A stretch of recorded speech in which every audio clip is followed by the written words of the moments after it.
while, the stillness of an egret could maybe be misconstrued as laziness. The stillness is actually part of its strategy. It attacks with precision at exactly the right time. So stillness is not laziness. I did start to think like, have I lost it? Have I lost my drive? Is there something wrong with me? Am I getting complacent and lazy and pathetic? It was just the message I needed for this phase of life where I know something needs to be done, but I can't fix it. It's not the time to fix it. Welcome to The Introverted Influencer, the podcast for the woman who's over getting advice from 20-year-old business coaches on Bali sabbaticals and seven-figure entrepreneurs who only share their wins. I'm your host, Erica Van Slyke, blogger turned soulpreneur, mom of two, and a mentor for women done with the hustle. Here, sacred strategy meets feminine flow, and we expose what it really takes to build a business grounded in purpose, not trends. A brand that moves with your rhythm, not the algorithm, because you didn't leave your 9-to-5 grind just to build a shinier cage with your name on it. Well, hello, beautiful soul. Welcome back to episode 99 of the Introverted Influencer podcast. So if you're in a phase of your life where it's just this feeling of like something is off, it may all look good on paper, but something's off. You've got this restlessness, you've got this itch, but you don't know kind of how to scratch it. You don't know how to scratch the itch. This one is for you, honey. It's for you. So my blog turned 10 years old last month. Wow. I never thought I would be here. Never. When I started it, it was just this weird divine compulsion. That's all I can say. It's not like I had ever intended to be a blogger. I didn't really intend to make money off of it, but I just followed this compulsion one day of like, I got this energy and I had to do it. I could not do it. So I started the blog like within a day. Didn't know what the hell I was doing, but like, I just figured it out within one day from like Google University, you know? Or some people, you say like YouTube University. And I just figured it out and did the damn thing. And I'm here now. And I'm so grateful for the life it has given me. It puts food on the table. I'm here in this awesome lake cottage. But for the past 2 years, it's been hard. It's been such an up and down that I think where it used to be almost like my everything, I pedestalized the blog. And I know it's really common early on when you're a business owner, like your business is your baby and it's you. It's an extension of you. And I think when you've been in business long enough, you lose that, especially if you've had to go through a lot of shit with it. You detach, but that's not a bad thing. That's healthy because we shouldn't be pedestalizing anything over God or our family or anything like that anyhow, right? So I think some of those hardships that I've faced in my blog the past 2 years were a healthy thing to kind of put everything into perspective to where, you know, I'm not just like tunnel vision on my business. But with that is like this feeling of like, okay, but I love that feeling. I kind of like to be manic over something, like so inspired over something that I can't not do it, essentially. So it's been this weird, like, thank you that it's crazy, but like through detachment this summer of me just focusing on my family and stepping back from the blog a little bit, my business is actually on the upswing. Like, on the Pinterest front and the Google front. Like you can't make the shit up because, 99% of this reality is actually energy and 1% is matter. Or at least that's what I'm learning through the teachings of Kabbalah and, quantum physics if you want to get into that. So yeah, it's on the upswing. And I thought I would be so much more like over the moon because it feels like I'm getting back to those good days, those glory days of the blog, but it doesn't feel that way now. It's like, well, what's next? There's something else. And I've had this itch, but I knew this summer that I had to surrender and It was going to be, like I said, a soft girl summer. And I was just going to focus on my kids because I didn't have any childcare over the summer. And that was the first time I'd done that since like they were tiny. And so while I wanted to scratch the itch, I wanted to get out of the muck of this, what's next? I don't know, but this isn't all it. I need to take action. But I didn't have that clear guidance from God other than focus on your children right now. And it was this weird place of surrender, which, like I said, it did help in terms of the blog, but it didn't, there was still something missing. I felt like I needed to do something to get out of this weird lull, but I didn't know what. And I stepped away from social media. I found myself really envious on social media, like seeing newer business owners, and you could tell they were fired up and showing up every day. And I'm like, I miss that. I'm jealous of them because I want to feel that way again, but I don't know what to try next. I don't know what's next. So I've been in this phase for what seems like months and months and months of knowing I needed to do something, but not knowing when, and knowing I just needed to listen to God and to my soul. So fast forward about a month ago, and okay, I've got to give you a little bit of a backstory. So ever since I moved here to this lake cottage, I have grown really enamored with birds, cranes, egrets, herons, ducks. I actually have this oil painting of a white egret. If you don't know what an egret is, it looks a lot like a heron or a crane. You can't really tell the difference. It's hard. But I got it because the first year I moved in, a lot of people in my life, a lot of friendships kind of dissolved, and I felt like a loner. And I looked to this one egret. It was this beautiful white egret out in the lake, and it seemed perfectly fun on its own, and it was beautiful on its own. And that just had meaning to me at a time when I felt like a lot of friendships were dissolving and I was kind of a loner. And so I have this oil painting of a white egret.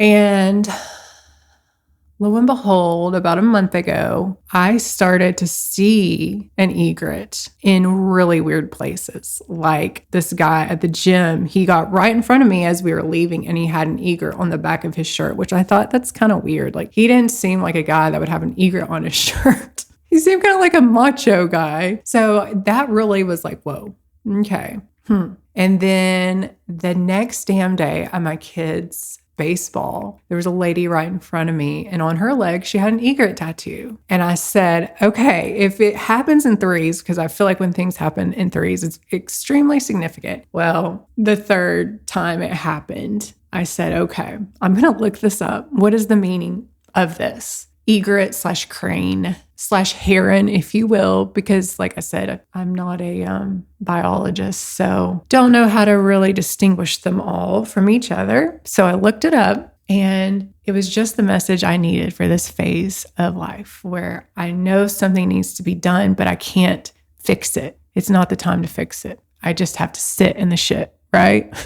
And it said that while the stillness of an egret could maybe be misconstrued as laziness, the stillness is actually part of its strategy, and it attacks with precision at exactly the right time. So stillness is not laziness. And I was like, whoa. That's exactly what I need to hear, because I did start to think like, have I lost it?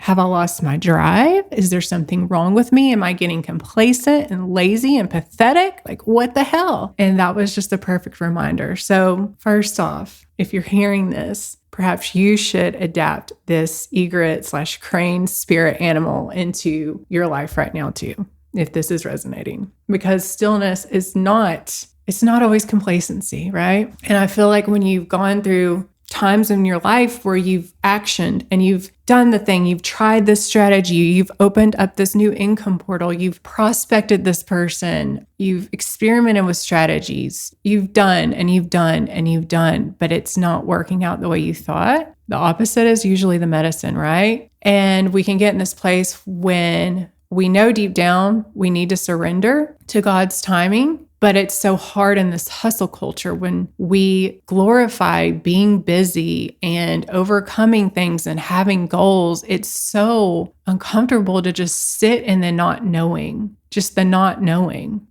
this is not fucking it, but I don't know what's next. So that was kind of confirmation, like that's just what I'm supposed to be doing right now. And I pray every morning, God, if there is something I'm supposed to do, I need your certainty, your conviction, and the same divine compulsion you gave me to start my blog. And so that's been my prayer every morning.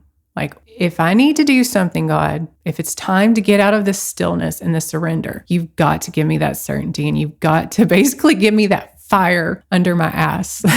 And I know that feeling. And I'm pretty sure I went through the same thing right before I started my blog of like, okay, I'm not just okay being a mom and this like SEO marketing consultant. Like my soul needs something else, but I didn't know what it was. And there's an extra step to this that I've learned in Kabbalah is that it's got to be the certainty beyond logic. It's beyond logic. And a lot of times when it doesn't make sense, you know it's from God. You know that it's not just you trying to fix out of scarcity or out of pressure or out of this shadow of like, I can't be lazy. I've got to do something. It's more of a really magical type of download.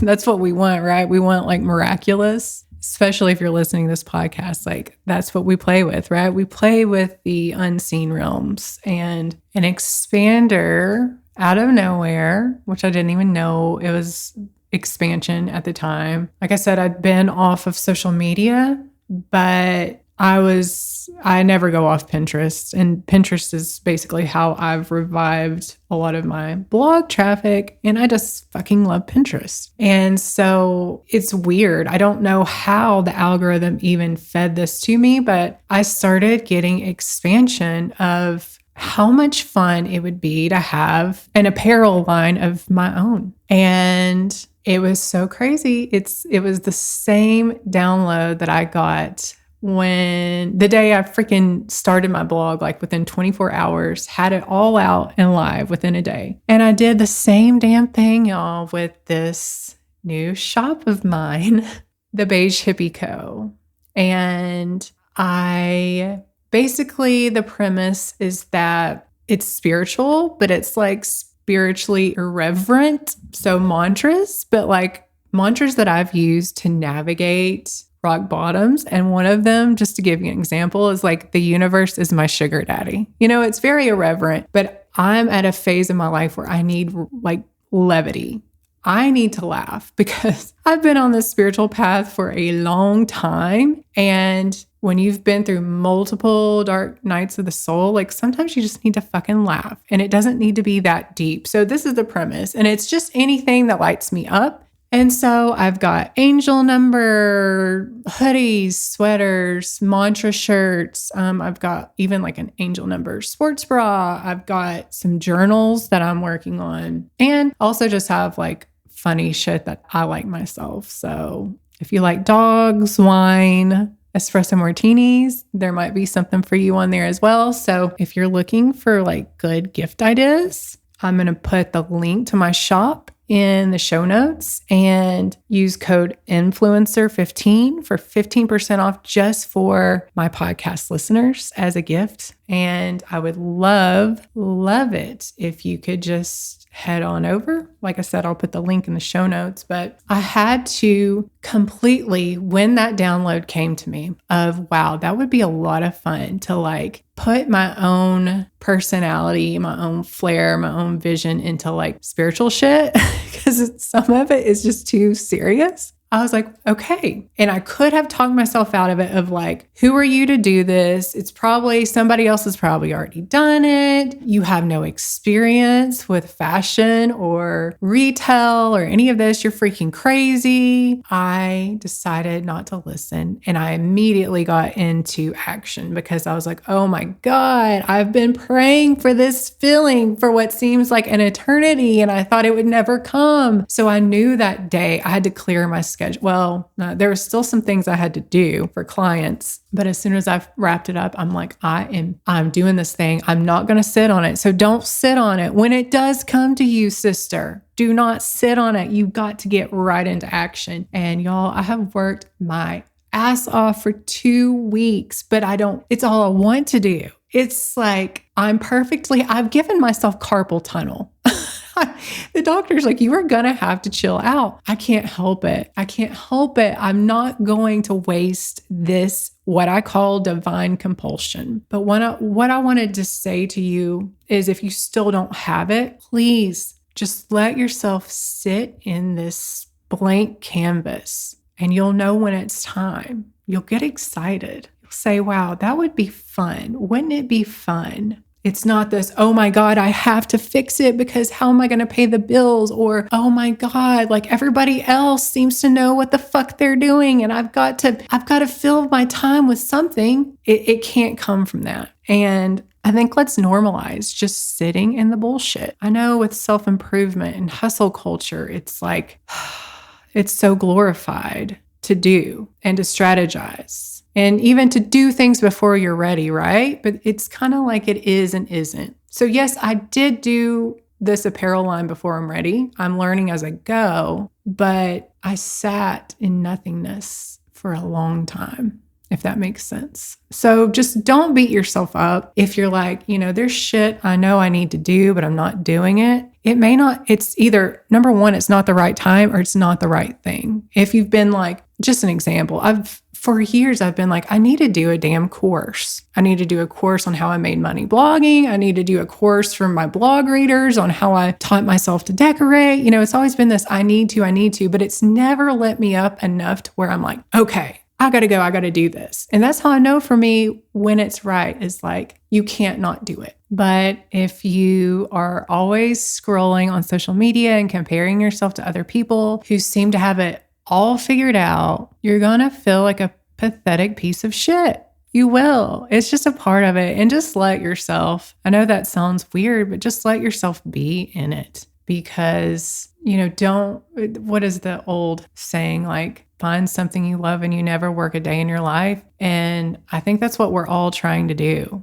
But how are you going to find that thing if you're always filling up your schedule with busy work and bullshit that you've learned from some marketing guru or business guru that's really not moving the needle forward? It's not working for you. And yeah, like, let's just normalize that. You're not a loser, okay? You're not lazy. You're not. You're just in a season of life where there's some surrender required, and that's okay. Blank space, baby. You need the blank space. And I don't know if I just rambled on and ranted for 20 minutes or you got something out of this, but I hope you did, because that's one thing that just really pisses me off about this space of like self-improvement, self-development, even entrepreneurship, is like, it's just go, go, go, solve the problem, overcome, do it before you're ready kind of shit. And there are phases where you're not going to know. Nobody knows what the fuck they're doing at the end of the day. So